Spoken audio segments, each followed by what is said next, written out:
Oh my god si D'Angelo Russell matapos niyang maipasok ang no-dip 3-point shot niya sa kanyang pregame workout bago ang laban nila sa Washington Wizards.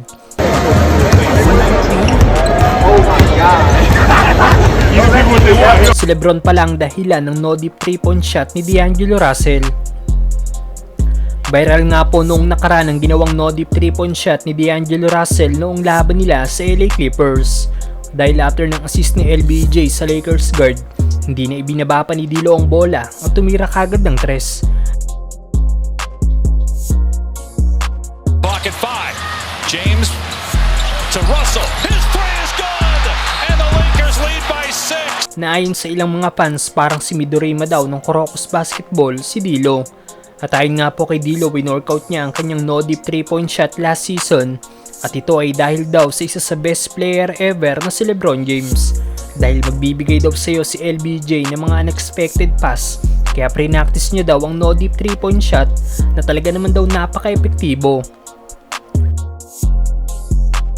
I mean, it's the first year I have had to work on things like that, being around one of the best players ever. LeBron, he throws some of the passes you're not expecting. They get there, you know. It may not be the best pass every time, but they get there. So for me, I try to practice. It's working, so. Oh my god nga rin po si D'Lo matapos niyang maipasok ang no-dip 3-point shot noong pregame workout niya laban sa Wizards.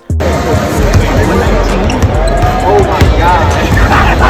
Well, hindi nga lang po ito ginawa ni D'Lo sa Clippers, ginawa niya rin ang no-dip 3-point shot laban sa Phoenix Suns noong nakaraan mula sa assist ni LBJ, na maging ang commentator ay napawaw sa tira ng Lakers guard. To the corner, Russell. Wow! Pero matagal na rin pala itong ginagawa ni D'Lo kahit noong ito ay nasa Minnesota pa.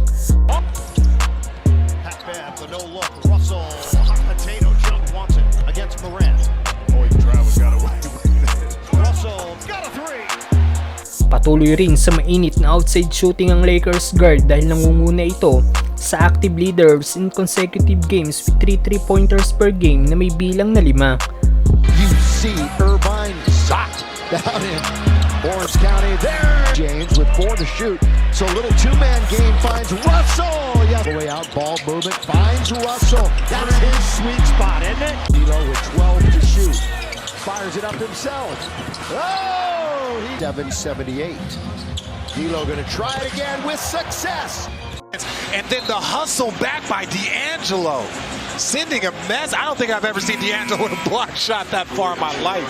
Wow. Talking to his boy, Devin Booker, close friend.